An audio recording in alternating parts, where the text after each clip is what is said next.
వాళ్ళ match battle of wooden spoon, కానీ Rohit Sharma fans కి ఇది గోల్డెన్ స్పూన్. ఆఫ్టర్ 5 games డేంగియన్ లోకి వచ్చాడు అండ్ ఎక్సలెంట్ ఇన్నింగ్స్ ఆడాడు.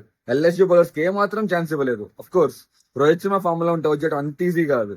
And his partner Rickelton man of the match. ఇద్దరు కలిసి 80 కొట్టారు, చేస్ ఈజీగా ఫినిష్ చేశారు. ఇవాళ ముంబై విన్ అవడానికి ఇంకో big reason Deepak Chahar and Bumrah వేసిన లాస్ట్ 3 overs. దీపక్ చర్ 18-20 వేసి ఓన్లీ 15 runs ఇచ్చాడు. బుమ్రా 19th over లో ఓన్లీ 7 runs ఇచ్చాడు.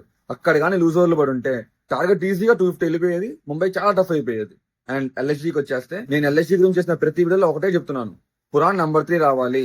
And finally after 9 games Puran number 3 వచ్చాడు. 21 balls 63 కొట్టాడు.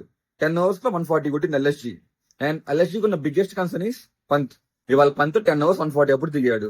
ప్రెషర్ లేదు, స్కోర్ చాలా బాగుంది. పంత్ కానీ కొంచెం ఆడుంటే స్కోర్ ఈజీగా 250 వెళ్ళిపోయేది. ఇన్ఫాక్ట్ వాళ్ళ పంత్ పక్క ఆడదాన్ని ఫిక్స్ అయిపోయాను. Huge disappointment.